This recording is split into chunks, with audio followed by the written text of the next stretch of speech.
You are listening to a True North Eager Beaver media podcast.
The True North Eager Beaver podcasts are proudly brought to you by our founding sponsors, the Miss V Mysteries from Corvid Moon Publishing, your source for science fiction, fantasy, and cozy mysteries featuring a broad diversity of characters.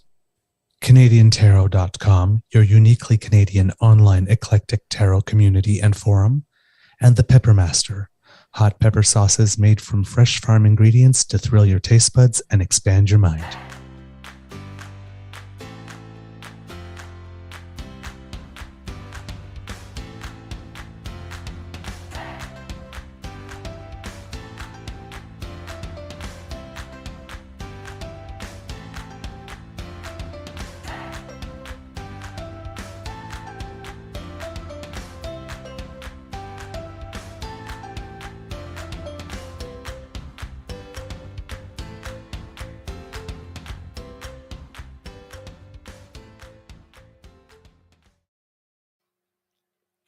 Well, good morning and hello, kids, and welcome to Season 3 and episode number 165, I believe it is, of the Daily Beaver Morning Show here on the Crier Media Network.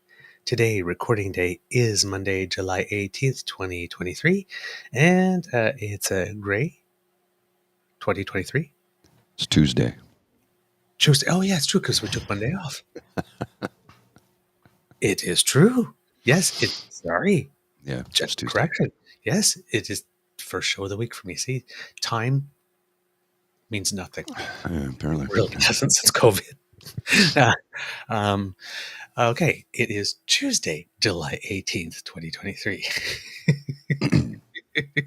And it looks like the sun is making a little effort, but it was raining this morning here at the Beaver Lodge.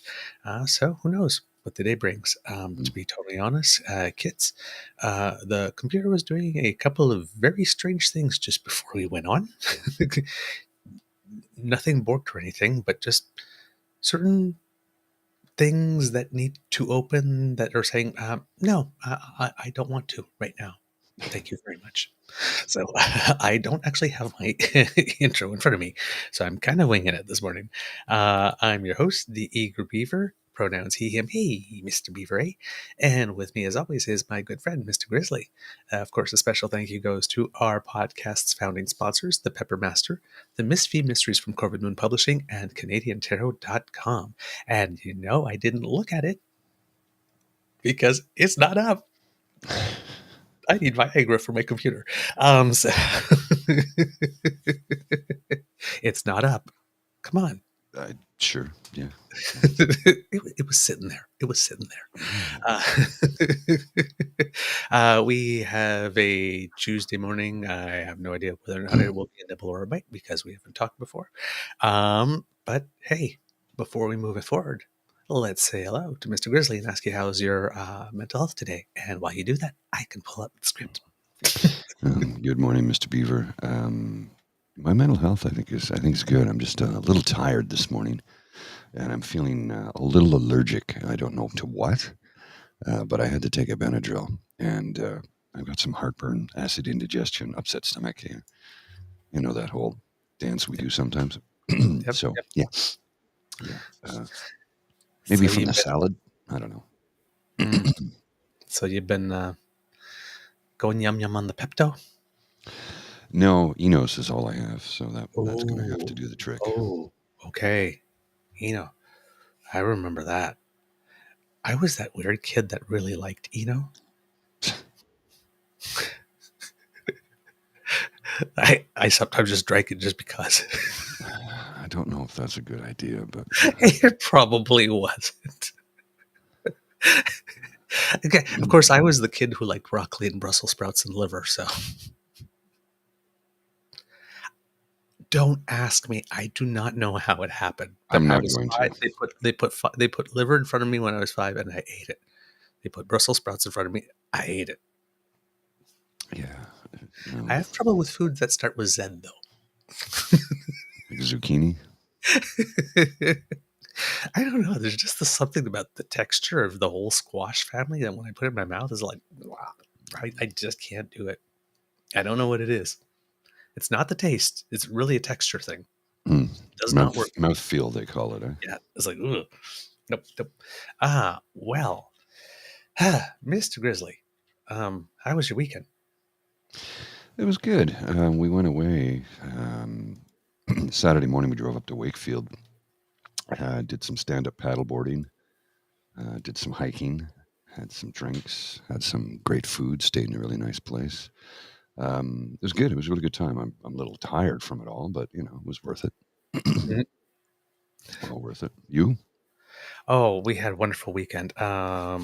We left on Saturday to go to the Toronto area for my nephew Marco's 14th birthday. Right. Big one, the one right before starting high school. Um, Lovely time with family. Always Okay. is. Um, Always is. Which I always appreciate because, uh, foster homes and all that stuff. And then when mom passed away, it's like about 20 years ago now. That's there was a long gap with no family. Right. No, like us, unless you were going to somewhere with friends or, I happened to be dating someone at the time, it's like, and there was a time like about 4.5 years where I was not dating anyone on Mm, purpose. So yeah, it's I appreciate it more now given the period of time I didn't have it. Right? Because in the right. foster home, I mean, it's not your family, but I mean, the last one I was in there for 10 years. So, I mean, it was like kind of my family. I mean, we did the thing with the turkey and all around the table and all that kind of stuff, but it, it's different. It's just different. Um, well, it's different. I mean, how would I know? I've never had the other one. Well, I mean, if I compare it to now, right? Right. Yeah. Because this is my family. Right. Yeah, it's different. It's different. I can tell now how it's different. But I knew it wasn't. I knew it couldn't. I always knew there was something missing, right? Mm, So yeah, with this, it's nice. It's nice. It's always there are times I when we're like leaving or getting ready, I don't want to go because I'm tired, and the introverted part of me says, okay, like we're going to be among like 4 or 5 to potentially 13 to sometimes if it's a bigger party where the friends come along like 21 people, which is a lot for me over a sustained period. Plus you're staying over, and mm. when you're at someone else's place, you're always the best possible version of you can be. Well, one Which, certainly tries, right? yeah, which but requires some conscious effort. So, you get back home and you're just like and I can just like I can take my socks off and put them on the table if I want to, and I can and I can leave the dish on the counter and do it tomorrow if I want to. By yourself, Hmm. you're like, oh, okay, we got out of bed and make the bed and fold all the pajamas and make everything nice, and or sometimes you just get out of bed and so yeah, but once I'm there, it's it's just wonderful. It's Mm. just wonderful. So yeah, I'm happy to go. And like I say all the time, I brag about the 2 kids because they're really freaking amazing kids. So Marco's at that age where, um, you know, 14 where he's really intrigued and interested by stuff, and he's a really good volleyball player, but also sort of um, slightly awkward. So, like when you're singing "Happy Birthday," it's like, come on, get it over. I don't want to be the center of attention. Right, right. But he loves it. Uh, He loves it because like he most goes do. around, he hugs absolutely everyone. Like this, and loves talking to them and has conversations. Like he loves it. He's happy when family's around. Love it. But yeah, it's just that little sort of like that, just that at that age where it's like, I don't want to be the center of attention, but you see like the little smile in the corner, but he's looking down. Yeah. He's such a great, great, great, great kid. Yeah, it was a wonderful time. And then yesterday, when we drove back, we took the long way home and passed through Prince Edward County and stopped at the Sandbanks Winery and had a little lunch by the water in oh darn the little town Wellington on the way back, and then had just a beautiful, nice, quiet evening at home for yesterday. So good for the soul. Good for the soul. Understood. Yeah. Yeah. I got a quick headline for you here. I think Okay. that's not it. Quick. You'll like this. This is from Vox. It's an updated story, July 12th, 2023. Just put this headline here for you. Beavers are heatwave heroes. Hey.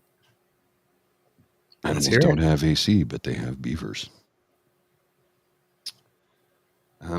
Basically, it goes on to explain. There's just a smiling beaver picture here I got to show you, which I think, and this explains it. The stream with beavers. Stream impact on groundwater, infiltrating precipitation deep. It basically is great for vegetation. Okay. It prevents the spread of wildfires. We currently have 900 that are out of control in Canada right now. Jeez. And there's the smiling beaver right there. Oh my word. Right. And look at the hands too. Yeah, not really smiling, but the photo looks like he's just celebrating something. Yeah. Just preening. Look at me, I'm fabulous. Oh my God. Mm-hmm. If I actually were an animal, that would be me. Yeah, I figured as much. Oh my word. I love it. Oh, gee, whoever got that picture. Wow. That Jillian Cooper. Credit to Jillian Cooper from Getty Images. It's a beaver in the Canadian Rocky Mountains. Yeah. Wasn't there that picture? I can't remember what it was. Was a bear, was it? There was a camera that was recording, and there was like bear, and it was like he was just, they had like 50 pictures, and bear, it was like he was posing or something. It was right. And then there was another one, I think that won a National Geographic Award. I think it was a polar bear that looked like it was like just like hey friend or something like that. Looking at it was kind of interesting. Yeah, that hey friend is his way of saying, hey friend, you're my next meal. Num.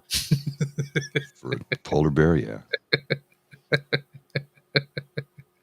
The kid Jen goes, I want to give that beaver a little scritch. Indeed.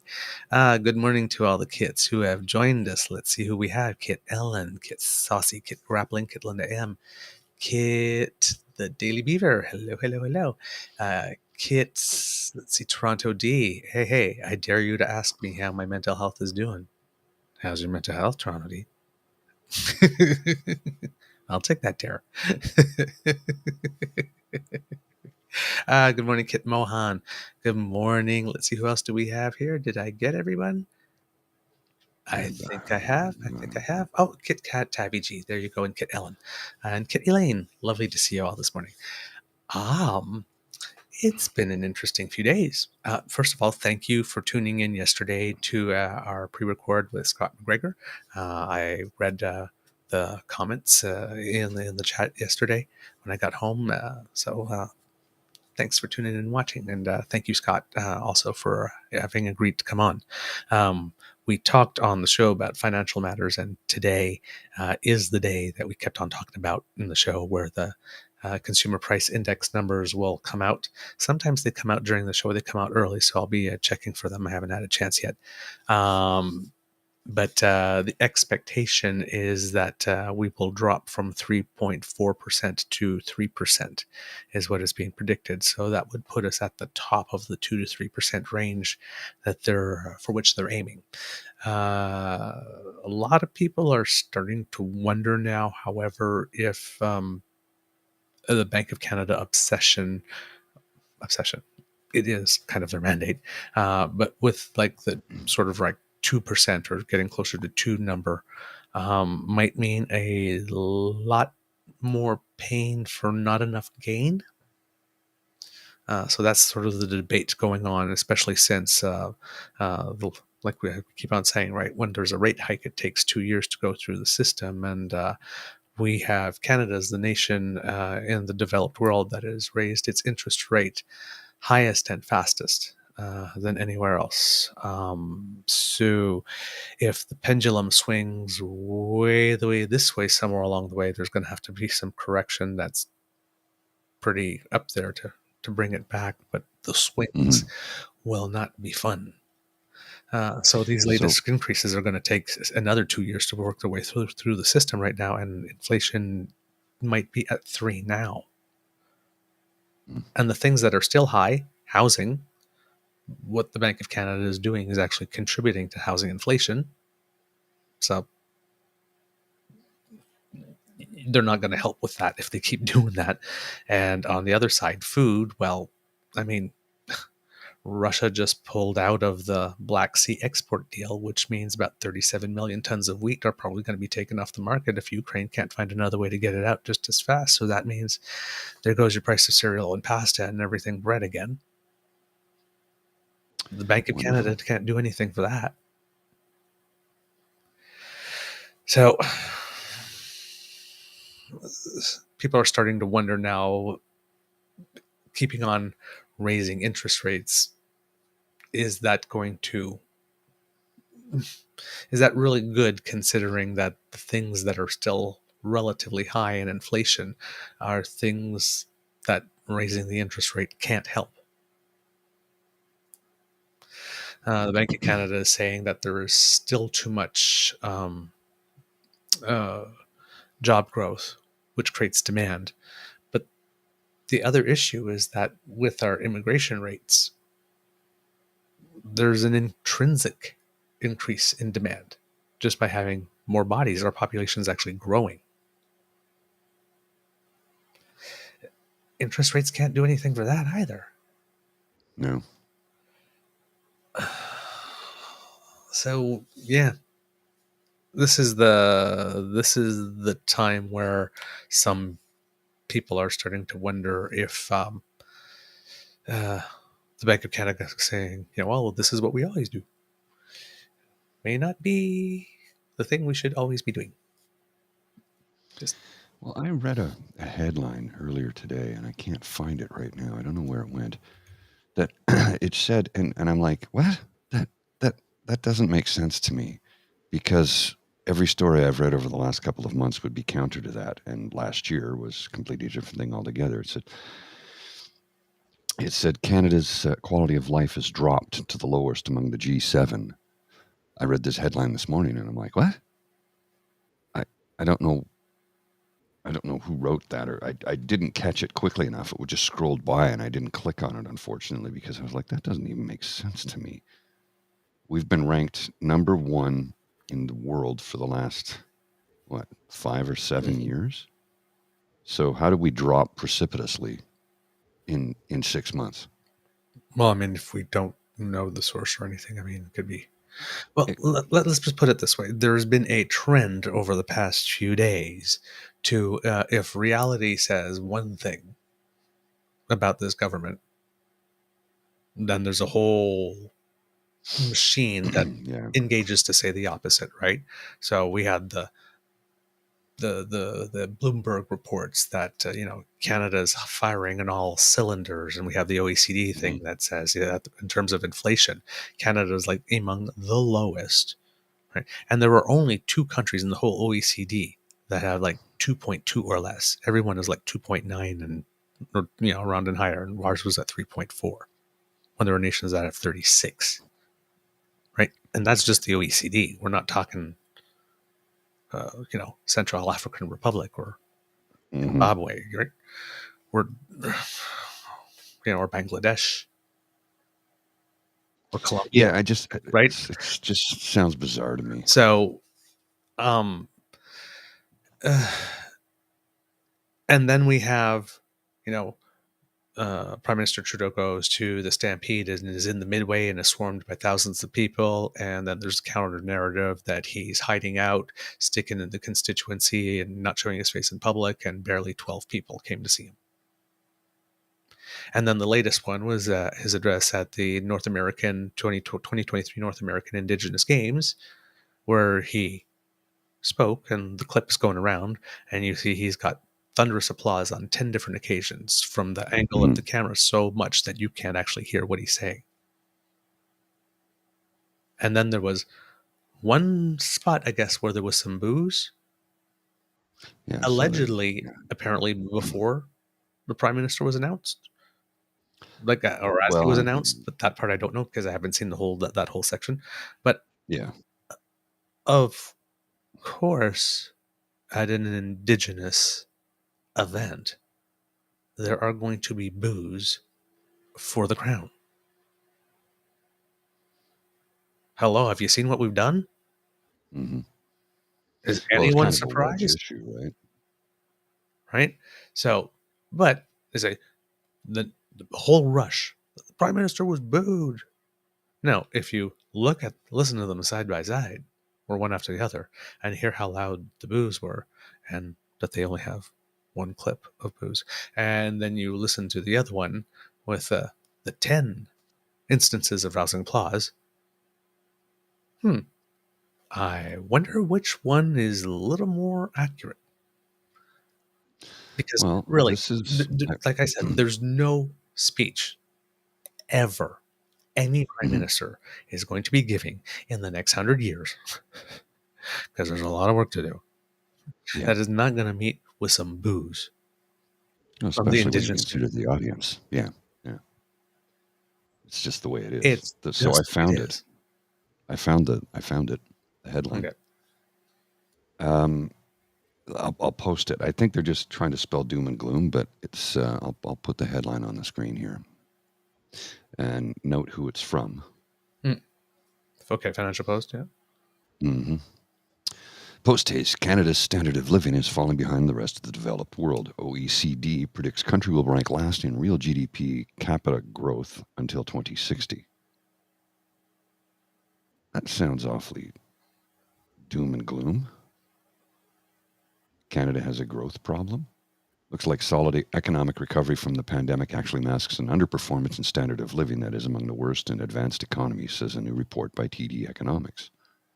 Economic growth does not necessarily equate to economic prosperity. Well, that's true. Mm-hmm. That is true, because people go, say, look at the stock market. Yeah, that doesn't equate. That's getting a few people rich. Yes. It doesn't equate to the general overall health of a nation. Mm-hmm. Population growth well above the rest. So this is. I'm going to put the link in the chat. I don't want to spend all time staring at this. I assume just from that, without having read it all, that the basic theory underneath it is that if population growth is that fast and the country is not adjusted in order to accommodate that growth, so you're not building enough housing to accommodate that growth, you haven't pursued enough business to accommodate that growth, then yes. I mean, you're going to have more people, but more people are going to be unemployed. So the standard of living will go down. But that article also assumes that between now and 2060, which is like 37 years, we do exactly the same thing we're doing now. Yeah, that's a pretty crazy forecast when you consider that there will be technologies that come and disrupt everything, right? And people will change policies. We'll take, for example, the technology we're using right now. Mm-hmm. 30 years ago, this was the stuff of science fiction. Oh, yeah.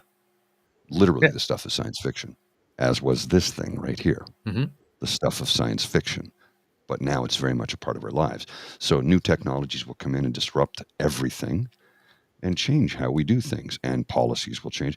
I think it's just a doom and gloom to sell papers because it's a Financial Post, which is part of Post Media. So, But I mean, just, these long forecast reports always have to be read, because then what happens is that oh the yes, conservatives will take that and say, "Oh, we're heading down a cliff." And it's by 2060, assuming we don't make any changes to our spending priorities. We don't make right. We don't respond. We don't yeah, right. we stay I put. guess, We stay status and quo. assuming that happens for all the other countries in the OECD Countries, as yeah, well, I know. right? That somewhere in the next 27 years, they don't make a dumb decision, right? So, It's some doom and gloom it's that I think is it's no, but these articles are helpful because these yes. Oh things yes. require 20, 30-year, 40-year planning in a world where we don't look like further than what's happening next day, next week, next quarter. Sometimes when you're talking about daily politics, the next nanosecond, right? So, Yeah.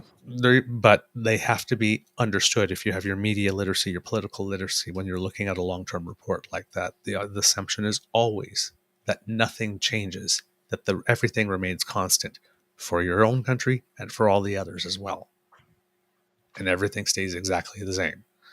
Yeah. Yeah, not gonna happen. No, we'll just continue to adapt and move forward and change as as the flow of hockey, as the flow of play changes, you adapt your game. Right, exactly. So yeah. So I'll keep looking for the CPI data numbers to see if they come out during the show.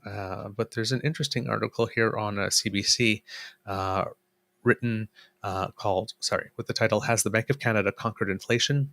It's complicated. So Mhm.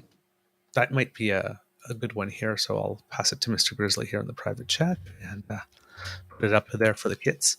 If you'd like to take a look at that, that might help. It might be some good reading there. Okay. Um, let's see. Let's I pick up. think Linda's comment here that I just posted on the screen, if the Conservatives get into power with their priorities of making rich people richer, I'm sure that prediction will come true. Well, remember, their PP's financial plan is pretty much Liz Truss's. Yes. Now we're in a better state than the UK Still. was, so he could probably get away with that here. It'll still do damage, but it probably won't send the stock market crashing. But that was his economic plan. Mhm. Right? More tax cuts for those who don't particularly need it at the moment, and cuts to services, austerity for the rest of us, and we know that conservatives are not good with money, right?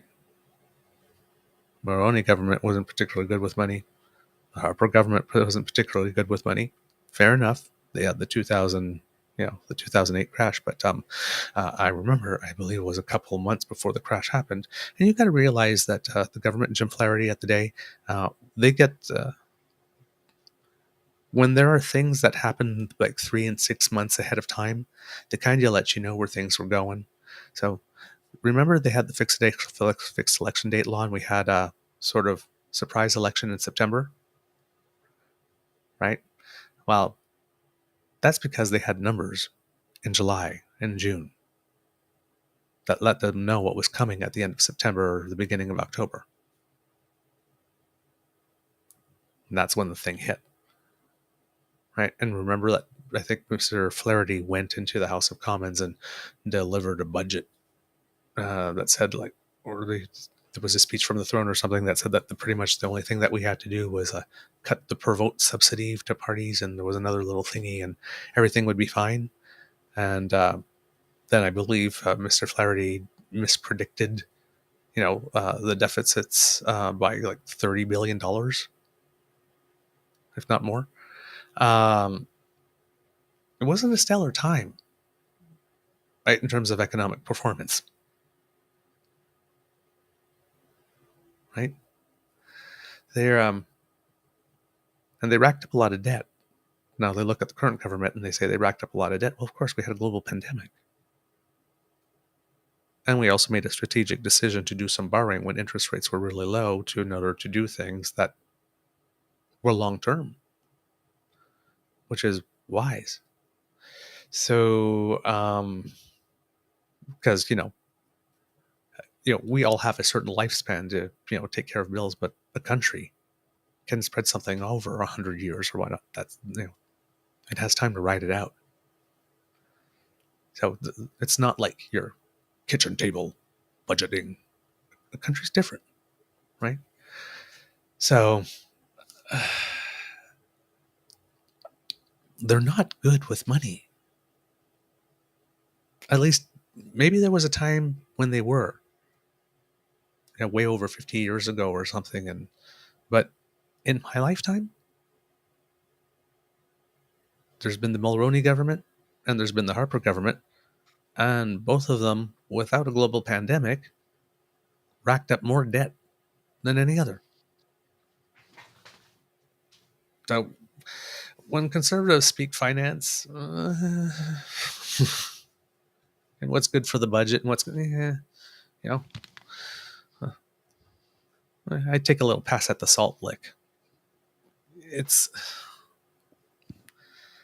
They have not, at least if you're an evidence-based person, I have seen no evidence that they are better with money than the Liberals or the New Democrats. And with the New Democrats, everybody points to Bob Rae, and we all know what happened back then. Mm-hmm. First of all, he was dealt a really crappy hand, and turns out that time has proven that what Bob Rae did, even though the result was bad, it prevented it from being way worse. And a lot of the things that Bob Rae did are things that we did during the COVID pandemic, right? The work sharing and all that kind of stuff. Mm-hmm. Yeah. They're now standard operating procedure things when things go bad. So he was ahead of his time, turns out. So I don't see where the evidence is that the Conservatives are any better with money or for the economy or at managing the public purse than the other two parties. There's a mythology behind it. There's an assumption because the Conservatives, and that's where all the bankers and the stuffy people go. But then there was a time where the serious people, come on, this party's just not serious. No, it's. I would not give them my nephew's piggy bank to manage. Not this version of the party. Come on. Gee, you see the meltdown this weekend over the Governor General?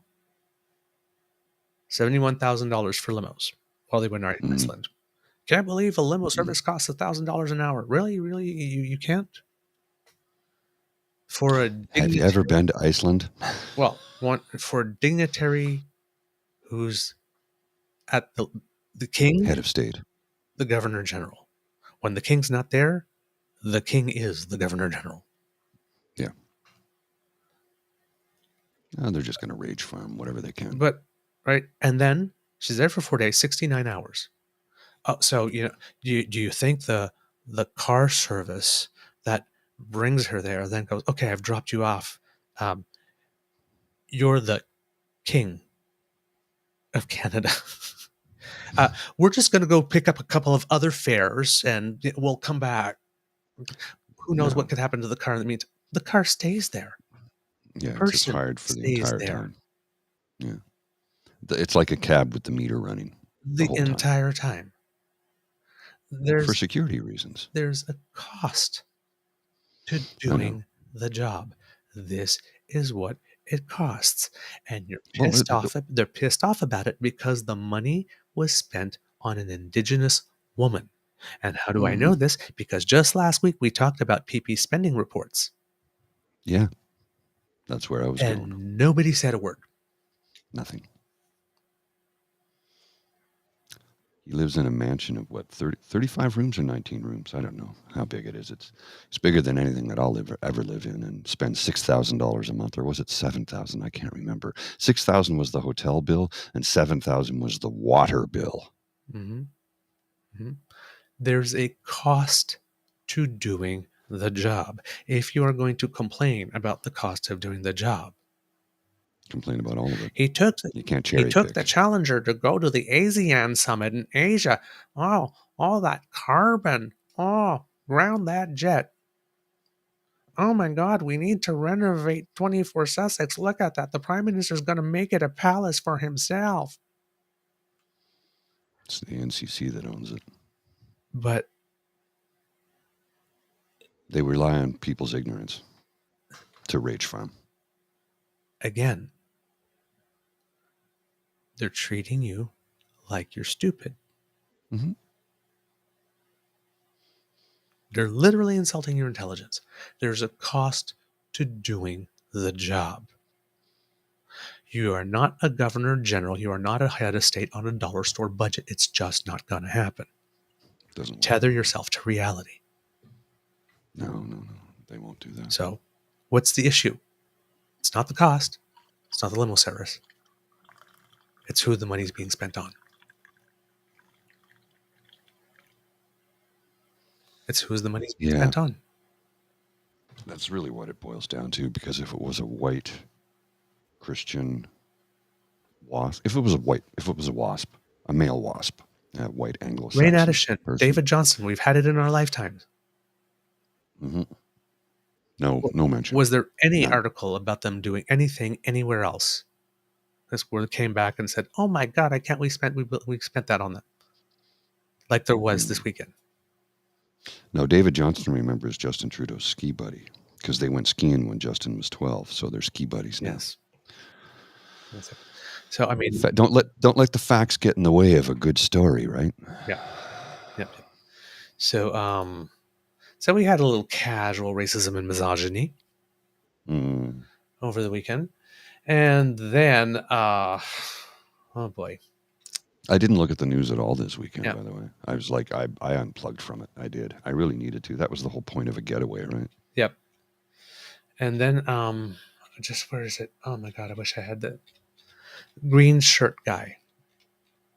Oh, yeah. I sent you that clip. You sent me the clip. Okay, so I'm going to... Yeah. Then that was the one thing I saw. I sent you the clip.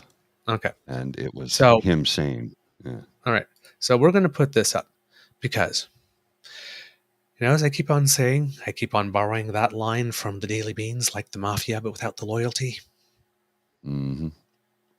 So, green shirt guy goes, has his picture taken. Then they all go, "Oh no, I didn't read the t-shirt. We all know I support the L2S LGBTQI plus community." By putting out pamphlets that Max Bernier marked at Pride, so you shouldn't vote out him, and by posing with straight white pride guy. Okay. So yeah. I have the clip here. With support, okay. With support like that, right?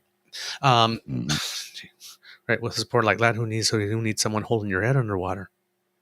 And then it was like, oh, but, and then of course, no journalist, of course, said, well, if you didn't read the t-shirt. Well, now that you know what the t-shirt means, what does straight pride mean to you when you hear that? What do you think that t-shirt means? And you say you don't agree with the message of that t-shirt. So what to you was the message of that t-shirt, and why specifically do you not associate yourself with it?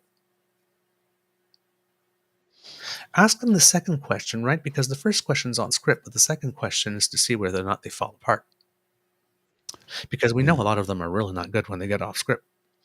When PP gets off script, he starts attacking the journalists and call them CBC hacks or whatnot. And what's their next play? I categorically deny reading that shirt. Yes, and then Danielle Smith always does the look. Yeah, you don't understand. And I guess whenever she says look, first of all, she's going to lie. Number two, she says, like, I am really freaking annoyed with this question. So I already answered that question. Right, when she does that little snitty thing that she does. Oh, yeah. Yeah. So. Should we go to the clip? Yes, let's, and please, kids, please, pay close attention to this man's hands while he's talking. How do you feel about that? They're saying they don't agree with your shirt and they're caving into media's pressure. Wow, to be honest with you, like Danielle Smith, I had very, very, very high hopes for her. Like, she had passed the Alberta Sovereignty Act, which is, put the Alberta First Act, which I... somebody pointed this out to me, so I'm going to make the comment before he continues. He's all about straight pride, straight person, blah, blah, blah, blah, blah. They said he has multiple piercings in both ears. And I'm going to say it. A little bit of a lilt in his voice. Did you notice? He opens his mouth and rainbows fall out. Yeah. Yeah. Okay, let's roll. I'm very proud of. I come from BC, but Alberta is now my home, right? And, you know, I'm pretty sad that she caved within 24 hours of taking a picture with me, and she could deny this picture all that she wants. She read my shirt. There was not an entourage of people there. There was me, my girlfriend, and like 2 other people standing there when she took the picture with me. So, you know, I'm a little disappointed in her.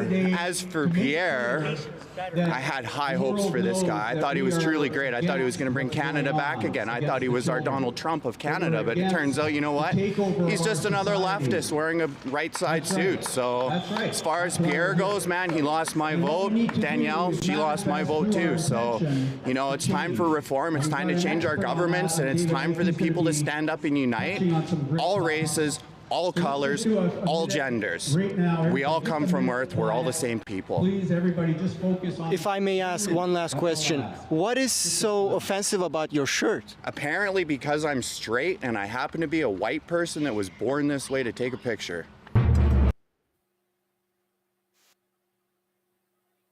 Okay. I just realized that I made a mistake. I thought he said my wife. He said my girlfriend. No. So that was what I was saying. Oh, well, where's that wedding band then? Now, I'm not saying, and I also noticed he said all genders. Yeah. So I am wondering, is it possible that this guy is actually rainbow and put that shirt on because he knew who he was dealing with and that they would definitely take a picture with him. And now now I can't trust him. Do you think he's like a double agent? The strategic Beaver, it's something I might have considered doing. Right? Because our only really good chance of success here is if we're doing wedge politics. We need for moderate conservatives to feel they can't be trusted because they're getting way too close to the loony right, but we need to make the loony right think that they can't be trusted because they'll never go all the way. See, with these types, it's almost Donald Trump again, right? It's like 100% loyalty, but it doesn't go the other way around. So if you don't always pick the most, like if you don't take any opportunity to say that gays and trans people are trash, if you sort of moderate your message in any way, shape, or form, then you're not a true believer. You're a leftist. You call them leftists. Yeah. Pierre Oliver and Daniel Smith, hilarious. you refer to them as leftists. That's hilarious. I know. I'm like, I'm just saying, could it be? Could this be one huge rope-a-dope? the possibility is there, right? We are a creative people. And this is not I got first that vibe. rodeo with these people. Yeah, I just got that vibe. So maybe. Who knows? Maybe. Who knows? Hey, I know plenty of straight people who don't have a Mr. Grizzly voice. But just, I don't know. My gaydar is going off. My gaydar is going off. That's all I'm saying. And interesting thing is that one of the usual suspects when it comes to these things, came out and made a really interesting spectacle of herself the other day. I like to refer to her as not RuPaul. Rupa. Right. Took me a minute. I'm only on my second cup of coffee, so. Okay. She started doing this because there's these false, because now it's all this false equivalency stuff, right? So if a straight pride shirt means that I'm homophobic, then a rainbow must mean that you're heterophobic, right? All these types of logic things here. Heterophobic isn't a So thing. Rupa started. I'm not sure if I can get these big enough. Unfortunately, I wanted to show you, but it's the text that's getting bigger and not the actual photo. So, but here we go. We know exercising is a far-right obsession, and this guy Colby looks fit, so clearly he exercises. Note, he's wearing a Nike t-shirt, and that Nike slogan is "Just do it." Do what exactly? Terrifying. Will the Conservative Party remain silent on this latest controversy? And it's a picture of a guy with a Nike shirt pointing like this. Also note, Pierre Poilievre is wearing Ray-Bans. You know who likes Ray-Bans? This guy. Connect the dots. And it's a picture of Putin wearing Ray-Bans. And then your eagle, somebody writes to her, if you look really, really closely, Nike really says Nazi. I'm scared. Your eagle eyes don't miss a thing. You looked closely at it's almost like staring at the devil, she/her, pure evil. And then someone writes, Pierre Poilievre was born in 1979. He's 44 years old. You know who else was 44 years old before? Hitler. In Nazi symbolism, the 4 stands for D and 44 stands for division Dillerwanger. Is it just a coincidence that Pierre Poilievre is turning 44 this year? Asking the tough questions in Canadian journalism. Jesus, Rupa. She's riding this horse Oh, yeah. so hard. And which makes me wonder, what if green shirts guy, rather than saying straight pride, said white pride? Rupa. Not RuPaul. Would you have tweeted the exact same thing? Would you have betrayed your own race for money and clicks? Not RuPaul. And then on I believe the same damn day, if I'm not mistaken. Yep, the same damn day. She puts this one up. And this is the when you're saying if you look at one tweet at a time, but if you look at the body of work over time, it's a tweet of Kamala Harris saying something with a video. Kamala is half Indian, from my neck of the woods in South India. She also has a strong Canadian connection, having gone to high school here. I would like to apologize on behalf of my people. So clearly, she has some pride in her people because she claims to speak for them, even though they didn't ask her to. And Kamala's way more accomplished, and they're likely thinking, and you are. So she hates herself, doesn't she? So yeah. So if a straight pride guy was wearing a white pride guy, would you be gleefully indulging in making fun of the whole Holocaust thing? And the first two were bad enough, but then somebody just fed her Hitler and Nazi, and she ran with it.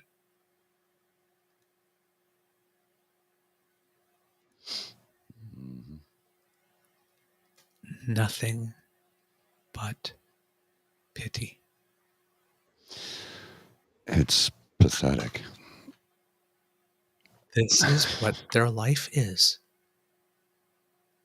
I just read these tweets and all I hear is her standing on a street just yelling to anyone who will hear, what you must understand about me is that I'm a deeply unhappy person. Basically. And clearly, nobody loves her enough to get her the help she needs, and clearly there are way too many people who are happy to exploit her. She's being used. Well, somebody's making money somewhere. She's being used. And I will say it again, and I will say it again, and I will say it again. It's a Brittany Packard quote that I paraphrase all the time. Doesn't matter how good a girl you are. White daddy is never going to accept you. You are never going to be one of them, no matter how slavishly you Yep. commit yourself to the cause.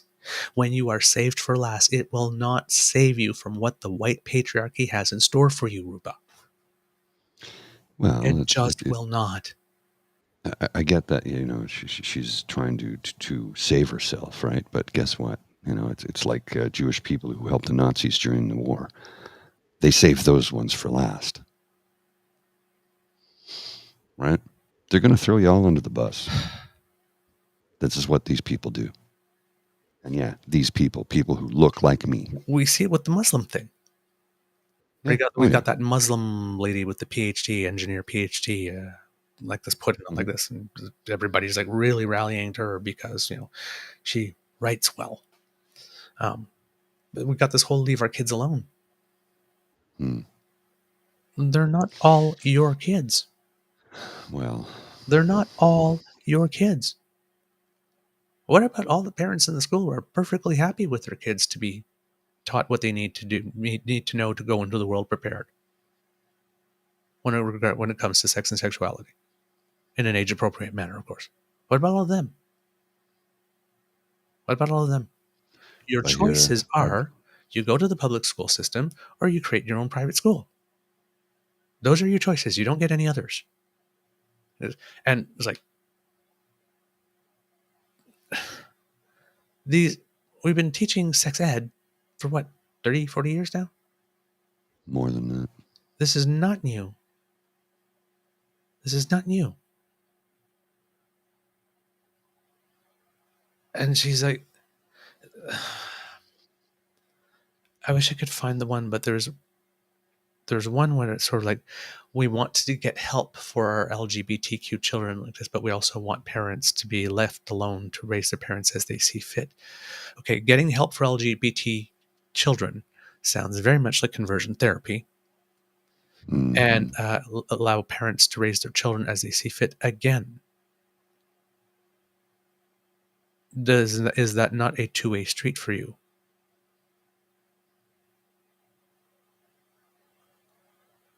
And then she says, like, we are resolute.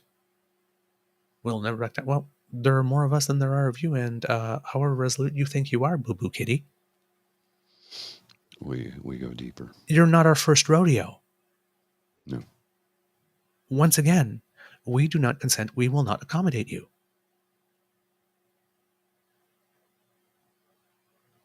You do not get to change Canada to reflect hateful and exclusionary values. We are an inclusive country. That's our whole shtick. Well, And I they're said, always trying to. and I said, I want to make this clear because people might see this. And I said, your solution is to not put your hands all over Canada and make it more hateful, but it might be to find some place to live that corresponds to your values. As somebody said, telling someone to go back where they came from is racist. I didn't say go back to where you came from. This person may have been born here for all I know. But clearly, they are unhappy here. Mm-hmm. And our Canadian Constitution does allow people to emigrate. And there are many nations in the world that have national values that are closer to the ones she espouses. Maybe she would be happier somewhere else. Not go back to where you come from. Maybe be happier somewhere else. Because there's about 70% of us, maybe more, who really like it here. If you can't handle inclusiveness and tolerance and openness, we are friendly people. We will help you pack. Yeah, we'll load the truck. And there'll be no acrimony. There'll be no acrimony. We will wish you well and sincerely mean it. We want you to be happy. But if you can't be happy here, don't try to make the rest of us unhappy. Just so you can be. Find a place on the globe where you can be happy. There's a spot somewhere for everybody, right? Right. If this is not it for you, that's okay. But come on. Mhm. Come on. Treating them, talking about them like they're all your kids. Talking about letting parents raise their kids as they see fit without acknowledging that there are more parents who see it fit to have their kids raised in a manner where they're going to go out into the world realizing everybody that is in the world and already prepared for it. So they're not the person at 35 that at the office says something weird because they were raised with it and it's normal. When it comes to sex ed, right? We all know kids are watching porn on internet almost like sometimes by they're 10 or 11. Mhm. Who knows what they're doing? You don't know when you're not with them all the time. And you know they do not have the maturity to negotiate everything.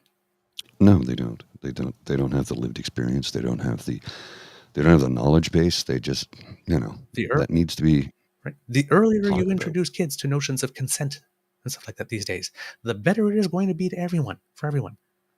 The earlier that you introduce kids to the knowledge that there are different kinds of people in the world and you have to be nice to all of them, the easier it's going to be. Because that's the way we're going. You're Mhm. not setting up your kids for success. If you don't teach them about positive body image, like this, if cutting, anorexia, if you don't teach them about finding your self-worth from within rather than the look of somebody's eyes, where do you think they might be go looking for love and affection? Maybe the wrong places. If you don't tell them about protection, Mhm. if kids are being sexually active, younger, what happens? If they come home with a disease and nobody knows because you don't think your kids are sexually active yet and they don't go get tested for 3 or 4 years. They don't know. What happens? You're not setting them up for life. What happens if you kick them out of your home? All these people Mhm. that are anti-groomer, you kick them out of their home because they're gay. And then they go on the street and they get picked up and exploited or And that trafficked. happens all the You're damn time. setting them up to be groomed for real. Mhm. You are teaching your children that they are not safe with you. And if they are not safe with you, they are going to go to seek to be safe somewhere else. And where they go seek it, at the age that they are, and their ability to negotiate, their ability to know what's right and wrong, and how worldly they are, you are setting them up as sitting ducks. You are this. I'm not here to tell you how to raise your kids. But as someone who grew up in a foster home without a lot of this stuff, who's Mhm. had a lot of life experiences, you do not want the life I had before the age of 25 for your children. You do not Yeah. want it.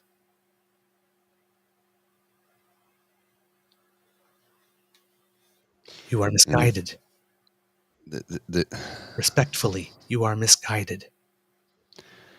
But they don't want to have that type of an intellectual conversation, sir. They don't. They just want to scream their headlines or their sound bites or their nanosecond wins at you and feel like, well, a pigeon. They playing chess with a pigeon, knock over all the pieces, strut around, shit all over the board, and strut around like they've won something.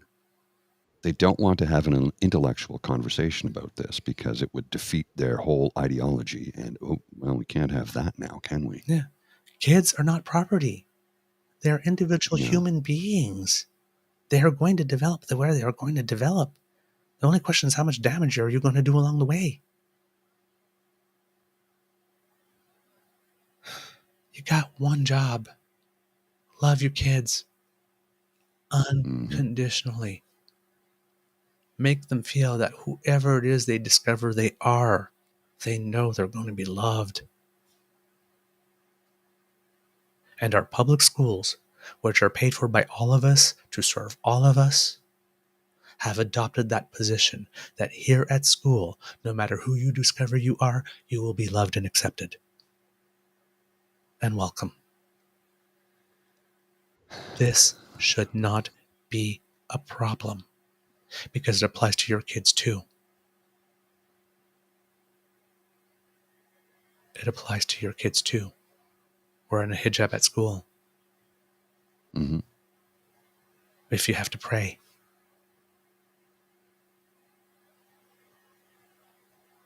Teaching about Islam in a world religions class.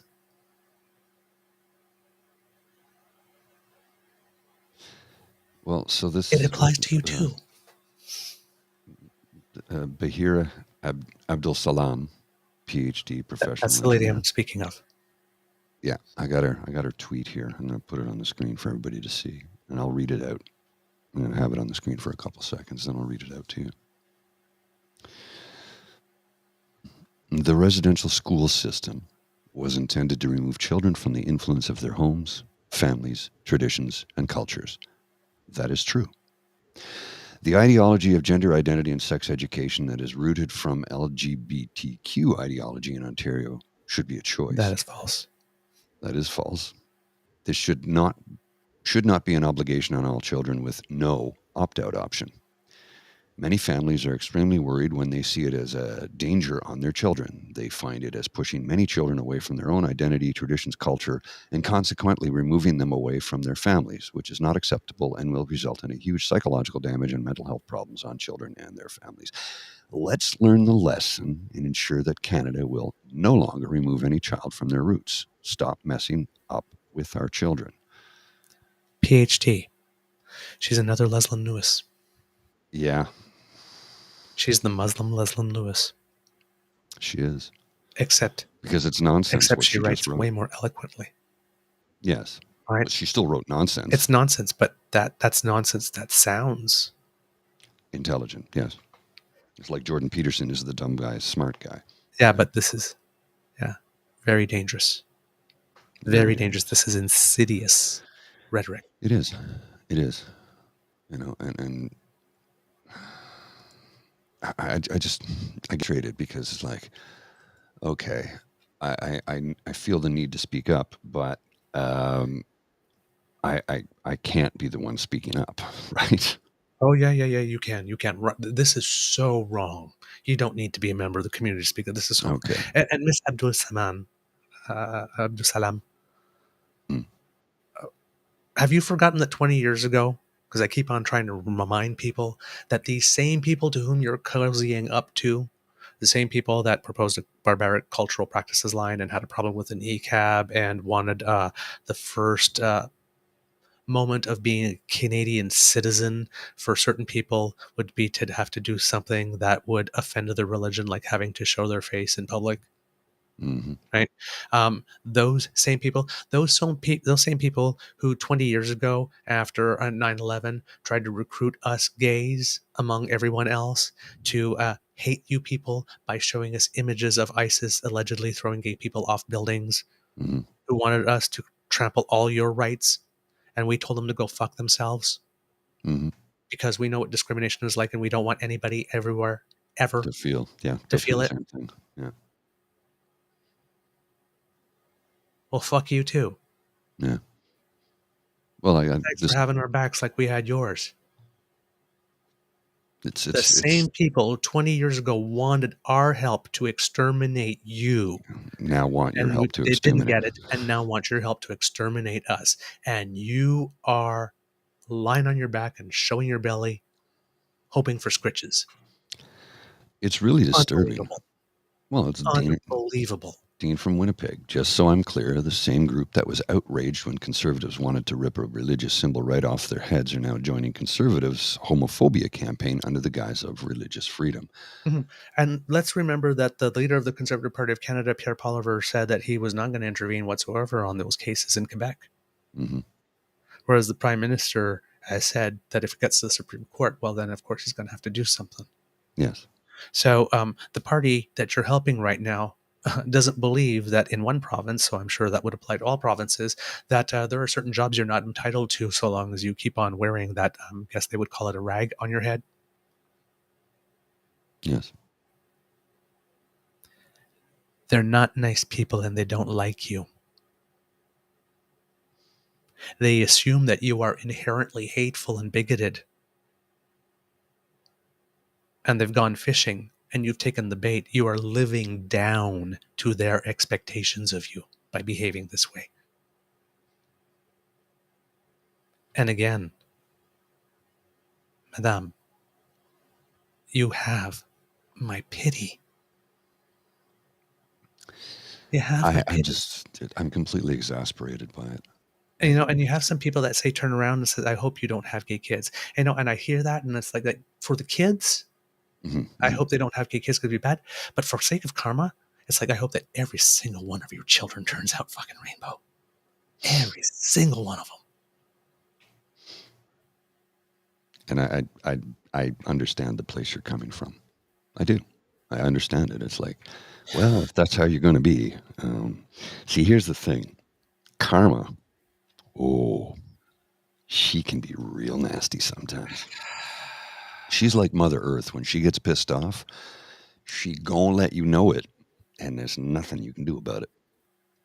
So, there but for the grace of whatever deity you wish to worship, go I. How do you... I don't know. How do you not see this? They refuse to. I mean, I understand no one more blind than one who will not see. Mm-hmm.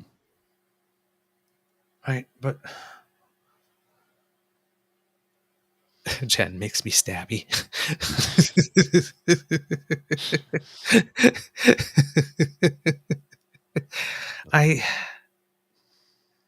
Oh man. Jeez. Yeah. I see some comments in the chat about yesterday, because I was on Blackballed, and similar, not this topic, but rainbow related topics came on, and it seems that they liked the way I handled myself. So thank you. But please, if you haven't seen it, go take a look at it, because it's much more animated conversation than this one, with a lot more back and forth. So it's like, whoa, there's lots. It was fun though. It was fun. I have to say, I really enjoyed it. But it was like, we pace ourselves here. Well, I was heading home last night. I went over to a friend's for dinner, and I was heading home, and I just popped out. I get the notification on YouTube you guys were on, and so last week I was intended to record a couple of ASMR shows to broadcast while I was supposed to be in Newfoundland, and then I didn't end up doing it because I had to cancel my trip. So I thought I was going to go live last night, but I got home. I sat down on the couch. It was 9:25, and I'm like, I don't have it in me. I have no gas left in the tank. I know that feeling. I went to bed at 9:30, so apologies if anybody was expecting a show last night. I'll have something for next Monday, of course, but I might do a midweek show just to try and make up for it, because I feel bad when I don't. I try and offer this as a mental health break service for folks who could use it, and I needed a mental health break. It happens. Only human. Only human. You're allowed to be. You are allowed, so. My child, you are allowed to commit the cardinal sin of being human. Indeed. Thank you, Pope Francis. The Church of Beaver. You are absolved. I'll have to check that Blackballed out once we get off. I've got a 10 o'clock appointment, and then I'm going to see my folks at 2 to help them out with some stuff. So, say big hello. We'll do. I'm going to put a link in the chat here too. This is a column written 10 years ago, but it's interesting if anybody wants to read it. It's kind of fascinating, but I haven't had a chance to read it fully yet. But it talks about Conservative Party's apartheid-friendly roots, which that may or may not be the case. I haven't read the story yet. And I may have read it when it came out 10 years ago. But what I find interesting about that statement is, and again, I haven't read the article yet, okay, and I will read it very soon. Who was written by? Murray Dobbin. Anyway, here's why I find that statement a little strange, Conservative Party's apartheid-friendly roots, because apartheid was brought down and started by Joe Clark. It was Joe Clark who actively worked and got all these countries to sign up. We're going to embargo and we're going to block trade and everything. And it really picked up steam once the U.S. finally got on board towards the end of it. Pushed it through. Yeah, and then took the crown as, look what we've done. It's like you did it in 2 wars, man, and you were barely in either one.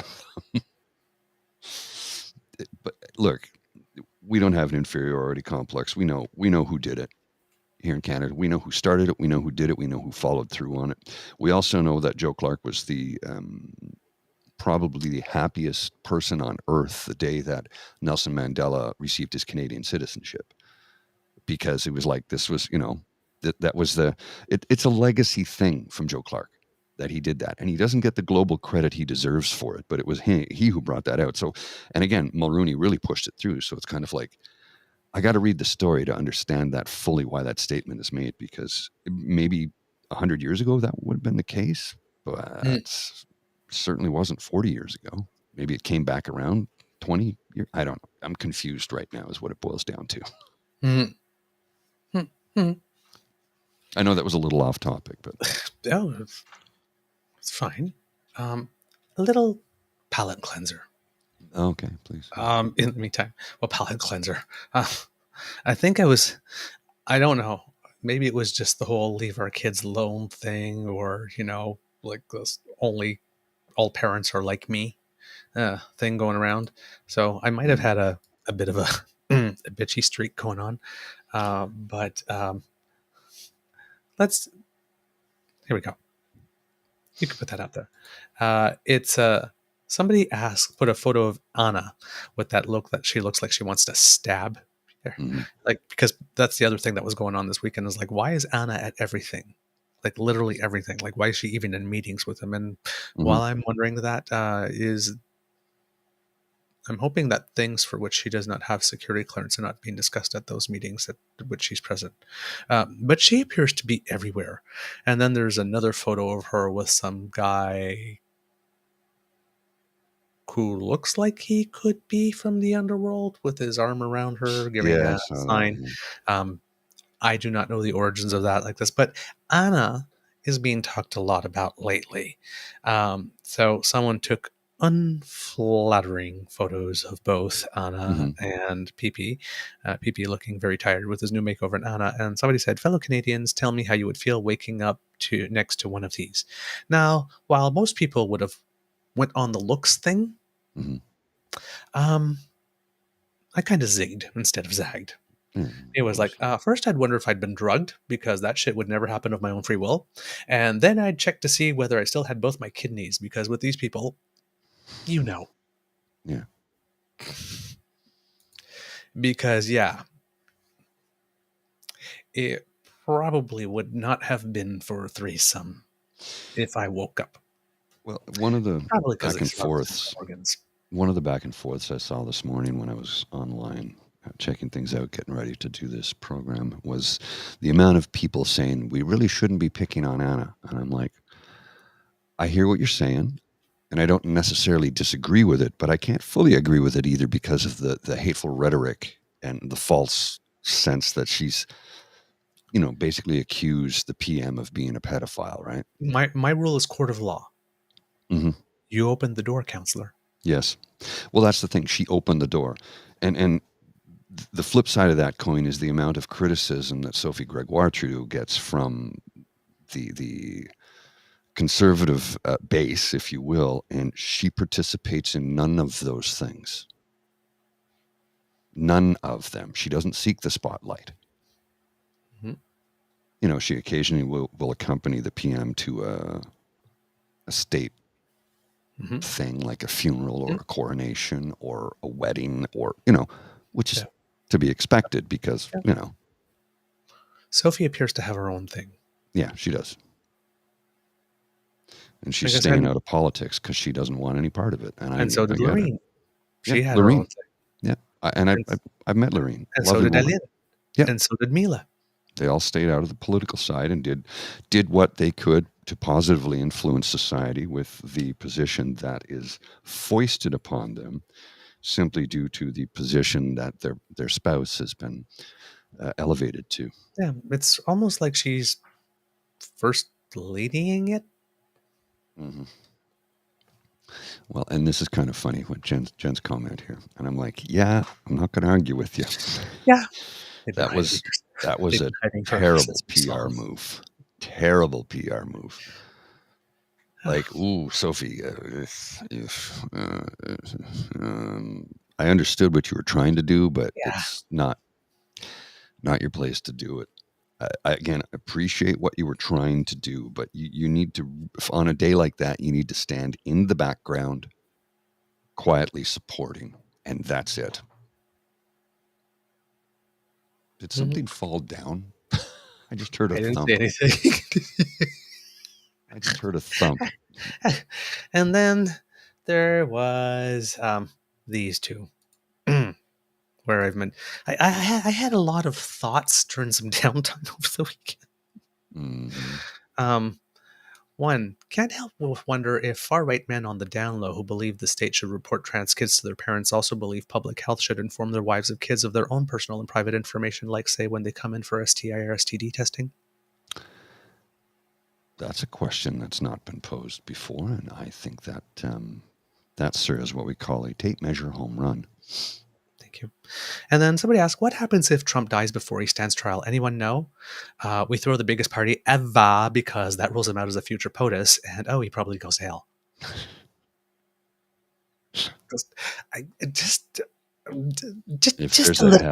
I had a bit of an edge this weekend. If there's a hell, he's on the Concord to it, right? Yeah, I don't know why that. I don't know where those came from actually over the course of the weekend, because I was surrounded by love. Just every and now Wimbledon. And then feeling particularly quippy, and you got to get those out. I get it. I understand. Oh man. Okay. All right. Still looking to see if the inflation numbers are there. No, not yet. Okay. Different little tidbits of news. It seems that in Australia, there will no longer be a 2026 Commonwealth Games. The Premier of the state of Victoria, Daniel Andrews, pulled the plug. Apparently costs had tripled, and it was going to be about $6 to $7 billion, and he just basically said $6 to $7 billion for a 12-day sporting event. Not happening. Yeah. So not sure if another country is going to pick up the hosting with facilities already in place. But yeah, it's just not happening. So there you go. In Canada, however, currently in Halifax, the 2023 North American Indigenous Games have started. There are good teams from all across the continent. It's a whole festival of not only sport but also culture and celebration. There are over 5,000 teenage athletes that are in town for the event, and makes it the largest multi-sporting event ever held in Atlantic Canada. There'll be, I think, about 14 different sports, if I'm not mistaken, including archery, box, lacrosse, kayaking. And as we saw, or as we heard, the Prime Minister showed up to open the games and deliver an address, and seems to have been overall well received. I'm hoping that there is a version of the speech that is clean somewhere on YouTube that I can check out and listen to it, because I really want to hear what it is he said to have generated that response. So I will be looking for that. Let's see. Good luck to all the competitors. And Canada is also competing right now at the World Aquatics Championships. It's mostly diving, maybe a little water polo that has started. I didn't check any results from yesterday, but over the first few days, some really good performances. No medals, but really close. 1/4 and 2/5, or 2/4 and a 5th, or something in diving. So close. But excellent performances. And of course, Devin is having fun again with Japanese food. You really need to follow his feed. It's really interesting. Yeah. So go Canada, go. And of course, I would be remiss if I didn't speak about Wimbledon. The women's final. heartbreaker for Ons Jabeur. It was her third Grand Slam final, trying to become the first woman from Africa, the word's escaping me now. the African continent. African continent, and to be the first Arabic woman to win a Grand Slam. It's going to happen. It's going to happen. That wasn't her day, but it is going to happen. You don't get to 3 Grand Slam finals by fluke. Right? No. And the thing I didn't know is that Vondrousova was coming back from injury, and she had already been in 2 herself. And I had completely missed the 2 that she was in for some reason. Jabeur started well. She was at 2-0, and she was at 1 point away from being 3-0 up 2 breaks. And then it's just like happens to me many times when I'm playing. It's like the game just left her. She couldn't hit a thing right all of a sudden. And then she had another point in the game where she recovered, and she had really taken the legs out of Vondrousova, making her run, and for some reason abandoned the strategy somewhere along the way. So she did win. Vondrousova, though, deserved the win. She played a very good match. So it was worth it. But that men's final. Oh, I didn't see any of it. Carlos Alcaraz, 20 years old, the number 1 player in the world right now, versus Djokovic, 36, greatest player ever, going for his 24th single, which would match him with Margaret Court. Djokovic blows past him 6-1 in the first set. Alcaraz, very undisciplined in the way that sometimes Shapovalov is, just swinging wild at stuff.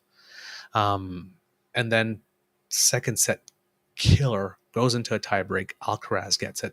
Third set, Alcaraz takes a 6-1 off Djokovic. Amazing.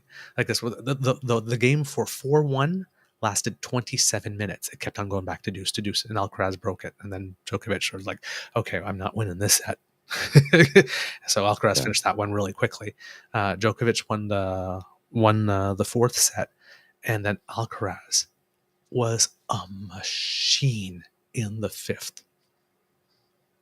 It was like, no, I am winning this. And when he was serving for the set, you know how people often get nervous or they double fault? Perfect serving. He closed it like a champ. It was an impressive performance. Great tennis. Djokovic lost his temper at one point and actually took his tennis racket to the post. Really bad. Chipped it. Got fined £6,150. It's about 10,500 Canadian. But he won £1.2 million for making the finals. I think he can afford it. So. It's about 5% of his winnings. 0.5% of his winnings. So. Well, and also consider all the endorsements that'll flood in after winning Wimbledon, right? I mean, yeah. Well, that's Carlos Alcaraz, but Djokovic is the one that got fined for. It was really good, really good match. So my little Beaver heart is happy, and I still have the doubles ones to watch at home when they are. Because and of the doubles ones, the mixed doubles is my favorite because that's where usually the most exciting tennis happens, especially when the man is serving to the woman, and you see women returning serves that are coming really hard. It's just really kick-ass. It's so much fun. It's exciting. Didn't see any of it, but my only sports thing that I want to discuss right now is Saturday afternoon. I didn't see the game. I just watched the highlights because I was out of town. Right, it was Saturday afternoon's come from behind victory in the fourth quarter when Ottawa was losing. Ooh. Their fourth string rookie quarterback, because the starter's out on injury,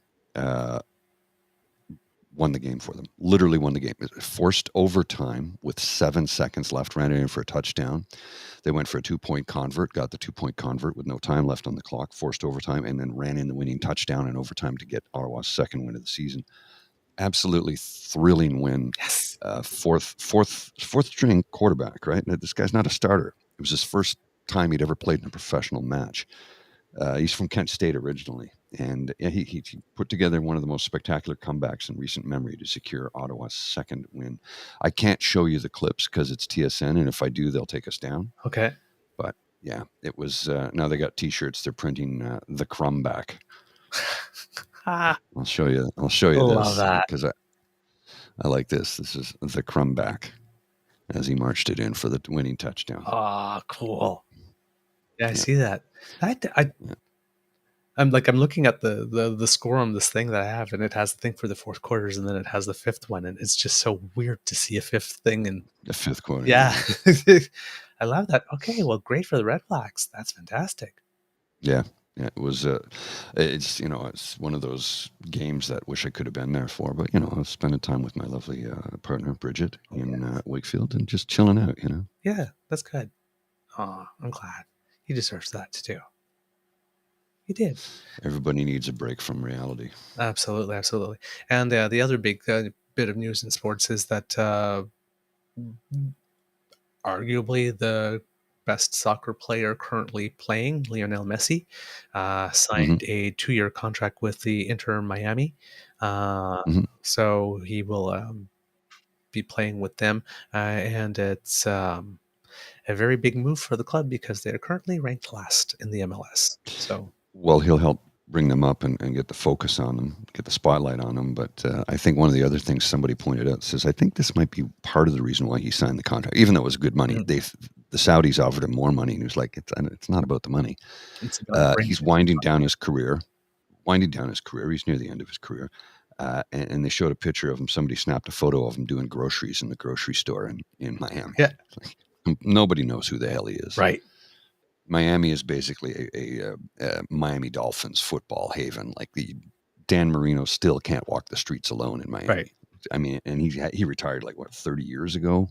So he gets to have a bit of anonymity, except on game day when everybody knows him. But outside of that, he gets to live a quiet life. And I think somebody pointed out that could be a very big part of his decision. Mm-hmm.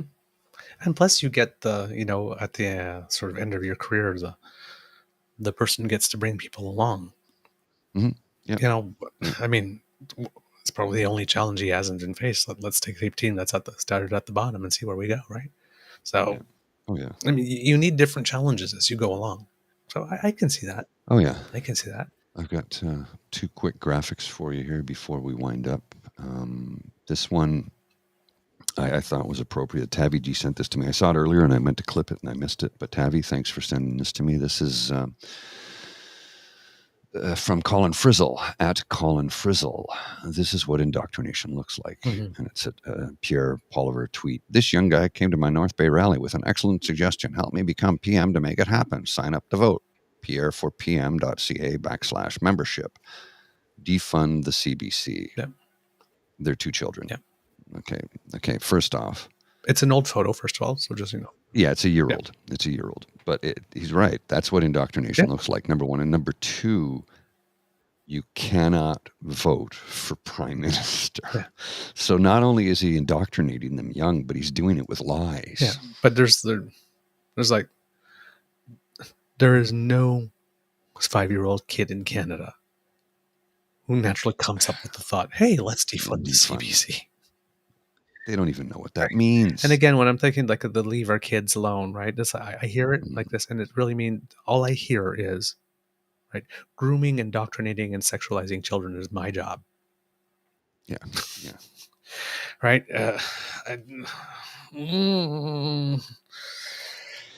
So to counter what we started the show off with that article from the Financial Times about how we're slipping and we will be at the bottom in no time soon. Here's a recent stat released. The most expensive places to live from World of Statistics. In the top 5, we've got Bermuda, Switzerland, Cayman Islands, Bahamas, and Iceland. Again, Iceland, very expensive. Okay. And then let's roll down here outside of the top 10. In number 12, the United States of America. And in number 24, behind Finland and Austria and France, is Canada in number 24. But, our quality of life is slipping away rapidly, apparently. Why? Is it because we're not the most expensive place to live? I just don't know what that means anymore. Live at Toronto this morning. Yeah, sorry, you're giving us a feed there. James, my kid just told that kid to shut the fuck up. The defund the CBC kid. Have you lost audio, sir? Yeah, I can't hear you all of a sudden. It's gone silent. That happens. Okay, he's working on something here. He'll be back with us in just a second or two once he gets this straightened out. Some sort of sideways thing, which, it happens from time to time. I did have another cute one to show you. And this, I think, is apt. This is from Theo Moudakis. I don't know if you saw this cartoon or not. Tavi sent me this one again, and I did see this. We saw this one earlier, and I didn't have a chance to clip it because trying to pay attention to what I'm doing here, right? But I think this is a pretty apt political cartoon from Theo. I'm going to put this on the screen right now, and it's Skippy in a Speedo on a surfboard on a giant wave. The conservative plan for the economy, you're looking at it. Inflation, as it's about to crush a beaver in a lawn chair on the beach. For those of you who are listening. Poor beaver. I think he'd be all right. Poor beaver. It is a cartoon. Sorry, my sound went out for a second there. I don't know exactly what happened. A couple of tiny little other tidbits here. Since we were talking about sports, Nike has cut ties completely with Hockey Canada. Canadian Tire had already left. Tim Hortons had left men's hockey, but is still supporting women's hockey. It seems that the main reason is that, let's put it this way. Hockey Canada has a new CEO. I don't remember her name off the top of my head, but she's someone that's coming from Curling Canada. Mm-hmm. And Devin said initial assessment seemed to be that she seems to be the type of person who will be able to get the job done. But I'll have a chance to ask him more about it when we have more time. He was getting ready to go to Japan, so we didn't have time to really get into it. But just his hot take was that. But the news is not going to get better for Hockey Canada for a while because, the investigation results will come out and lawsuits will come out and war reports will come out and all that kind of stuff. So I think just Nike just doesn't want to be associated with that. And it's not like Nike doesn't have plenty of other options. Yeah, no kidding. In terms of sports organizations. So they've walked away, but hopefully the change in leadership will bring about the cultural and structural changes that are needed as well. So, but it seems that change is happening. Let's hope it is for the better there at Hockey Canada because, yeah, it's a mess. What a dump.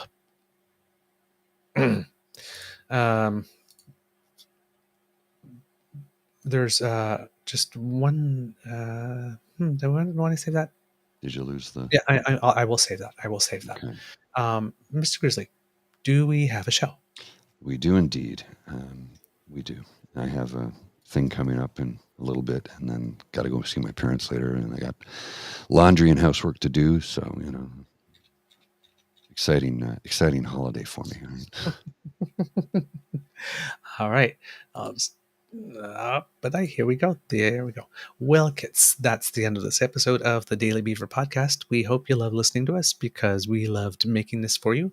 Remember that sharing is caring and word of mouth is priceless. So let your peeps and poops know about us because democracy is something that you do.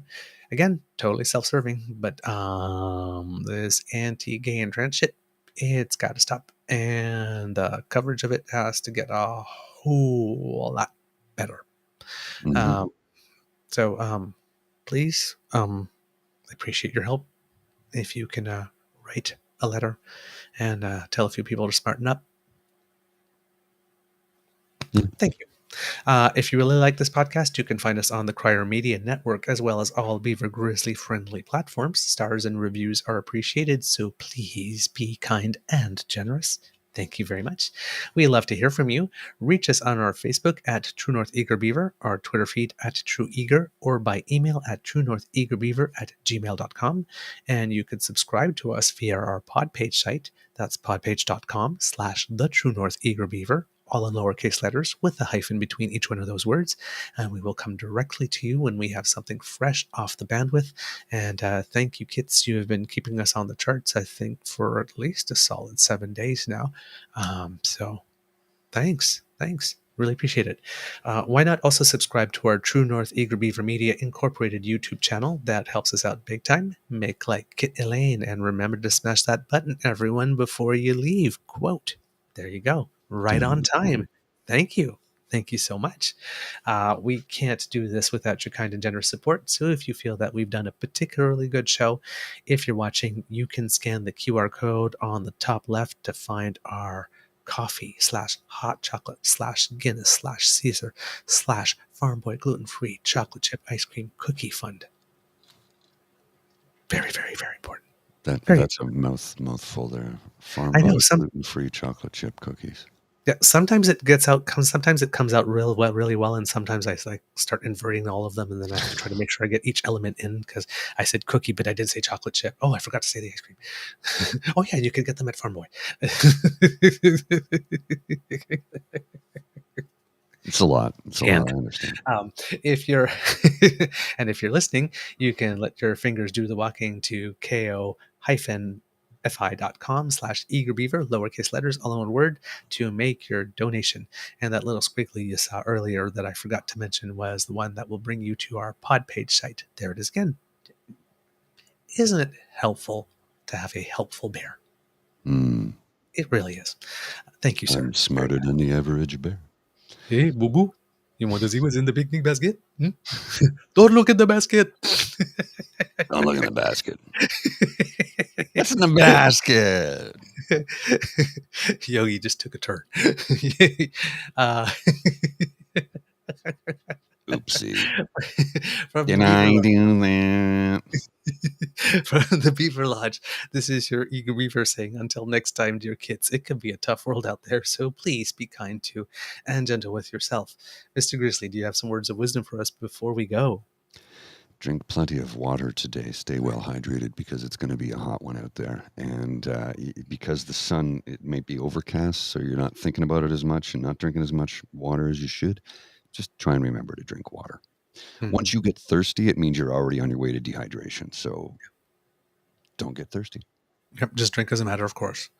Oh, and by the way, good morning, Mateo. How are you, little man? Hey, dude. Mr. Grizzly, please roll them credits.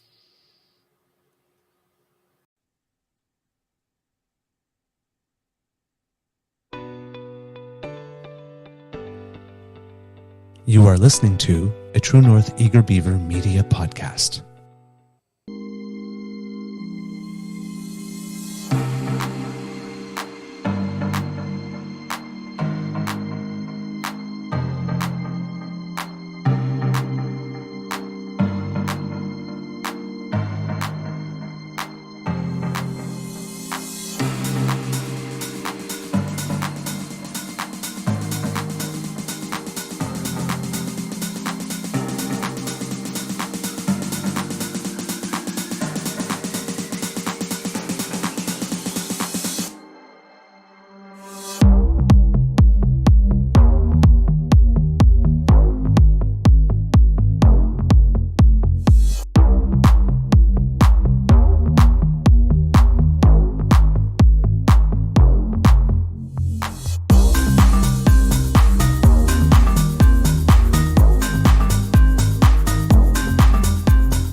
The True North Eager Beaver podcasts are proudly brought to you by our founding sponsors, the Miss V Mysteries from Corvid Moon Publishing, your source for science fiction, fantasy, and cozy mysteries featuring a broad diversity of characters. CanadianTarot.com, your uniquely Canadian online eclectic tarot community and forum, and The Pepper Master, hot pepper sauces made from fresh farm ingredients to thrill your taste buds and expand your mind.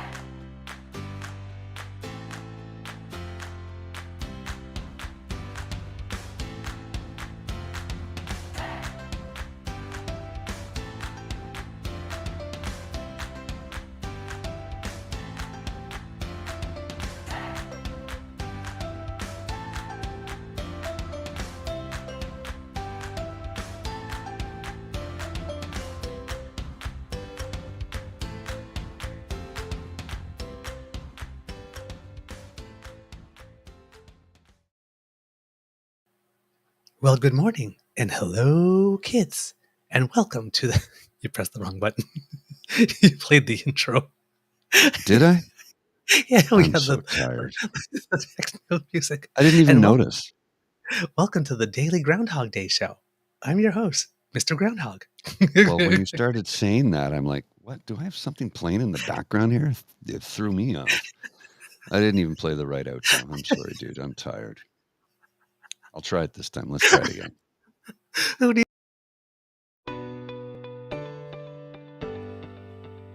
Are listening to a True North Eager Beaver media podcast.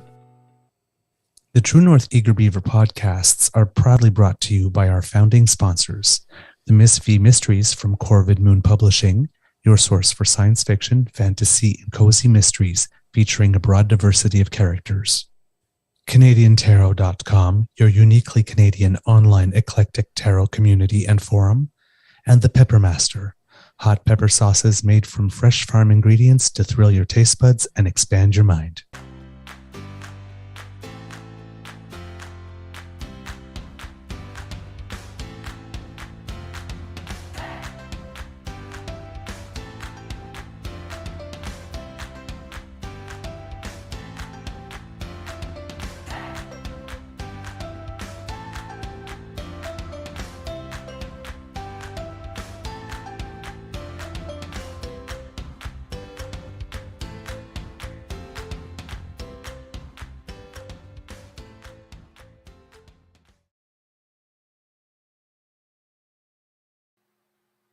You know, I did come to the realization that seemed to be awfully long. And then when you started doing that, I'm like, what the hell just happened? It Hey, happens, it right? seems that we've been helping Mateo with his numbers. So there you go. There we Everyone. go. Yeah. I have one heard final Mateo image was- to share. Okay. It's Theo, once again. The Thing at the Cottage. It's a horror movie about a premier who spends the whole summer ignoring our healthcare crisis. Okay, I got to go lie down. I'm tired. I will. All right. I'll see you later. All right. Bye, everyone. Bye.